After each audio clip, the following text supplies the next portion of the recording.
Who even needs autofocus anyway? The Panasonic GH5. Is it still worth using in mid-2018? Let's find out. What's up everyone, I'm the Everyday Dad, and if I can figure it out, you can figure it out. I really like cameras. You might have noticed this if you've watched my channel for anything longer than 30 seconds. And one of the blessings and curses of loving cameras is that you are never satisfied and you're always looking for the best possible tool for your personal workflow. I've spent the last 2 to 3 months filming on the Sony a7 III, and it is legitimately my favorite camera of all time. However, sometimes we need what's good for us and not necessarily what we want. Before we start getting into the nitty-gritty of the GH5, let's cover the basic specs to get us all on the same page.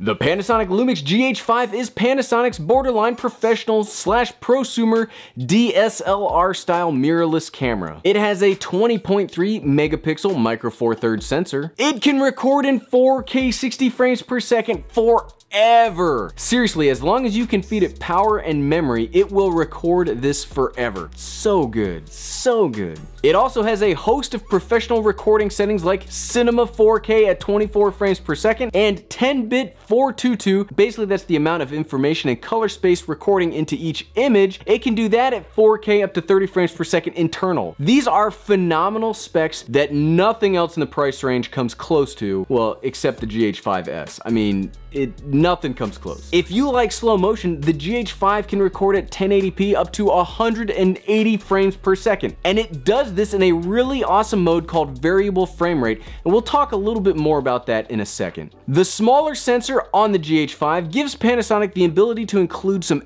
outstanding internal optical 5-axis stabilization. And with certain Panasonic lenses like this 12-60 here, you can turn on dual IS, giving you shockingly good stabilization for handheld filming. Physically, this is a huge camera, but that's not always a bad thing. I find that the GH5 is incredibly comfortable to hold, and the extra size helps me stabilize the camera because I can more easily hold it with 2 hands, like that.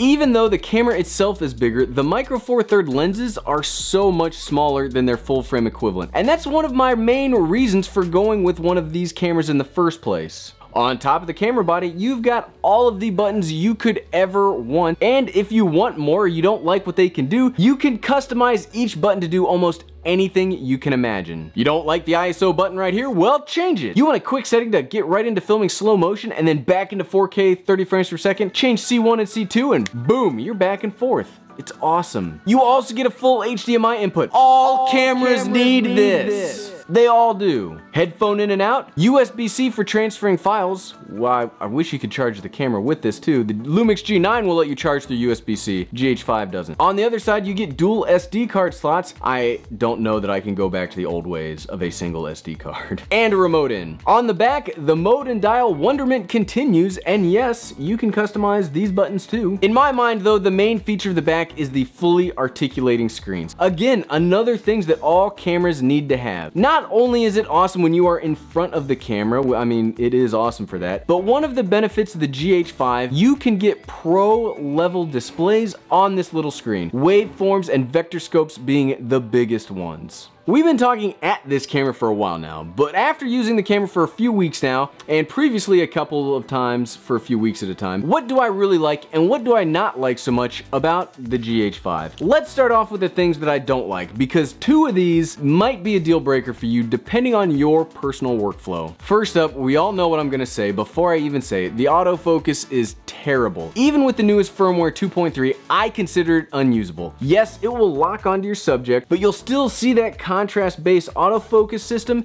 searching during the continuous autofocusing. You'll see the pulsing in the background. Now, there are some workarounds to this, and we'll talk about those in a moment, so don't get too hung up on the autofocus. And that's really it. I know I said 2 things could be deal breakers, and I could complain about the sensor size, but I don't mind the sensor if it gives me all the benefits that we'll talk about in a second. So you personally might need the autofocus and the bigger sensor of like an a7 III, but the only real issue I have is the autofocus. So if that's what I don't like, what do I really like about this camera? The two big ones, and it is definitely two this time, the slow motion and stabilization. No kidding, the reason I got this camera was I don't have a lot of space in my new studio, so it is a huge pain for me to break out the tripod when I want to get nice, smooth footage of a product that I'm talking about. Enter the GH5, and I don't even use my tripod anymore, except for this narrative talking head stuff where I'm having the camera face me. That's the only thing I use tripods for anymore. The variable frame rate combined with that stabilization lets you get such good shots. You only have to use yourself as a tripod. I mean, I could gush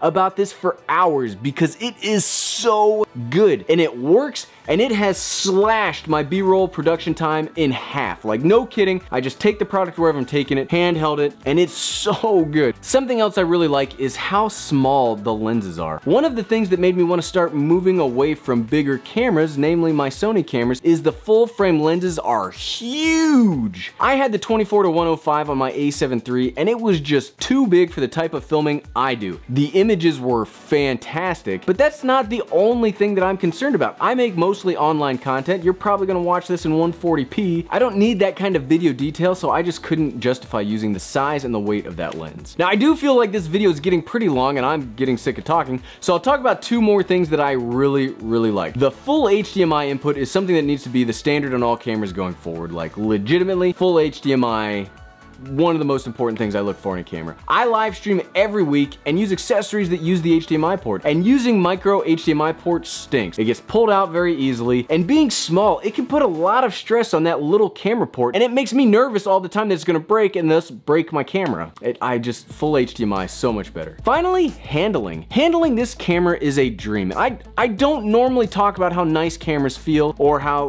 well they fit in the hand, but the GH5 is almost the perfect shape, size, and weight for super comfortable filming that not only just works, but makes filming a fun experience. It's just, it perfectly fits in my hand. So what, right? I mean, personally, I think the GH5 is amazing, and I think it gets a rough deal on YouTube since it's not a full frame camera with awesome autofocus. Like we mentioned, I also like a camera with good autofocus, but I think the rest of the tools included with the GH5 are a far better trade-off than giving them up for just autofocus. This gets a rough deal in the YouTube space, but I think this is one of the best cameras ever made. It rivals my A7 III for my favorite cameras of all time. Thanks for watching.